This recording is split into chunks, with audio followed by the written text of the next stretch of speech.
A cheap Nazrul, মানে একজন সস্তা নজরুলের গল্প বলছি। হ্যাঁ, তিনি ঢাকা বিশ্ববিদ্যালয়ের একজন শিক্ষক। আমি তাকে আমার বিশ্ববিদ্যালয়ের শিক্ষক হিসাবেও তাকে সম্মান করি।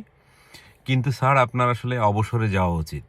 কারণ আপনার মানসিক সমস্যা দেখা দিয়েছে, অনেক আগেই দেখা দিয়েছে। এখন সেটা মানসিক সমস্যা হোক বা আপনার লোভের কারণে আপনি মানসিক সমস্যার রোগী হিসাবে পরিচিত হন, আর যাই হন না কেন, আপনাকে অবসরে যাওয়া উচিত।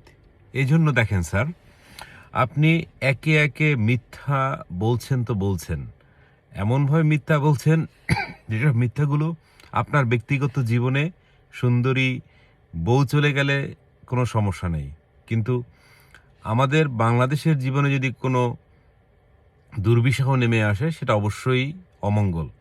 দেখেন, আপনি ২৬ লাখ ভারতীয়ের কথা বললেন, বলে খুব প্রপাগান্ডা করলেন।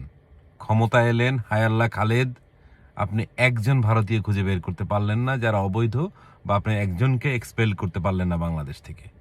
পরবর্তীতে আপনি ইউটার্ন নিলেন, খুব ভালো ব্যাপার।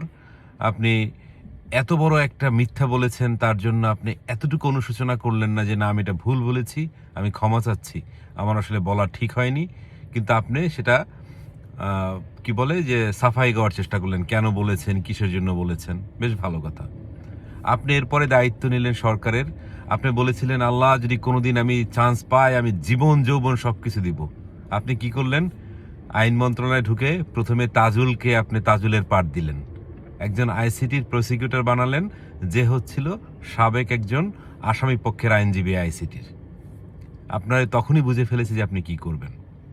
এরপর একে একে আপনি ভারত বিদ্বেষী মনোভাব তুলে ধরলেন, এবং সর্বশেষ কফিনটায় যে প্যারাকটা আপনি দিলেন সেটি হচ্ছে বাংলাদেশ ক্রিকেটকে নিয়ে।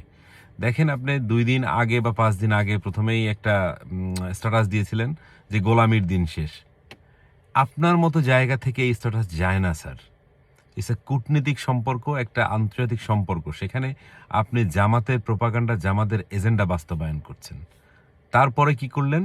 বললেন যে বাংলাদেশ আইসিসি যোগাযোগ করেছে, যে আইসিসি চিঠি দিয়েছে, কিন্তু উম সেই চিঠির ব্যাপারটা সম্পূর্ণ ভুয়া। এরপরও আপনি পদত্যাগ করছেন না। আর প্রফেসর ইউনূস সাহেবকে আমি ভালো করে জানি। উনি আসলে প্রেমে পড়ে যান। ধরেন আমাকে উনি অনেক স্নেহ করতেন। আমি যদি উনার কাছে যেতাম, আমাকে কোনো একটা পজিশন উনি দিতেন। কিন্তু আমি উনার সাথে সবসময় দ্বিমত করেছি। উনি ভালো করে জানেন যে উনার সামাজিক ব্যবসায় যে বিনিয়োগের যে ব্যাপারটি রয়েছে, যেটি একটি